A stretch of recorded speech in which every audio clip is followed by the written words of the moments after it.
গিফটটা যখন দিমিতি রাতে এদের রিঅ্যাকশনটা চলেন। বন্ধু দাদা তোমার একটা গিফট আছে। আমার মাল এসে যাই পরে। আরে সাসে এনে কি আছে এটা সা তোর লাগছে।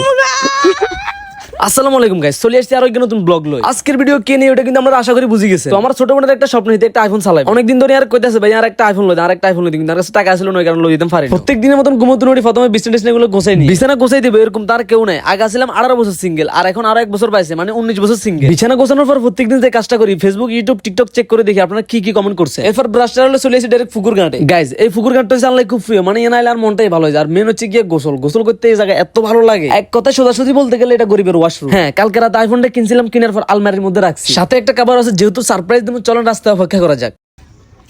টিকটকাররা পাইতে আছে বন্ধু অনেক যাক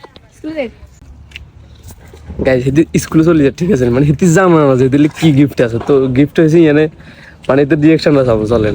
বন্ধু এত বড় কি স্কুলে যাবে? প্রাইভেট আছে এত বড় কে কবি হ্যাঁ কি এ যা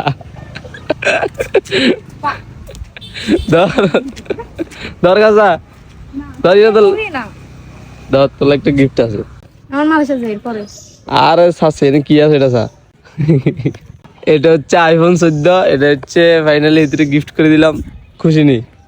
কি না আর হ্যাঁ সেই তার বিশেষণ না। তোর লাগছে। গাইজ মোবাইলটা যখন হেতে রাতে দিছি, ঠিক আছে, হেতির নগদে এক দৌড় দিয়ে চলে গেছে আমুর কাছে, আমুরও দেখাই পেলাম। মোবাইলটা যে হেতে দিলাম, ঠিক আছে, হেতে স্কুলে যে হাফ ক্লাস করে চলে যাবো, আর এতে ঘুম যেত খুশি। গাইজ এখন আমরা দেখতে আসেন আর দুইটা জর্দা। বিষয়টা আমরা করে খুলি করে গেছে। আমার নানি আমার 50 টাকা দিয়েছে, দিয়ে গেছে দুইটা জর্দা এনবেলা আর 20 টাকা আর খেয়ে আসলে নানিদের ভালোবাসা এরকম, ঠিক আছে, ছোট থেকে অনেক টাকা পয়সা দিতে, অনেক আদর করতো। আরেকটা কথা সামনে করলে ছোট ভাই বোন থাকলে, ঠিক আছে, না গিফট করবেন, খুশি রাখবেন।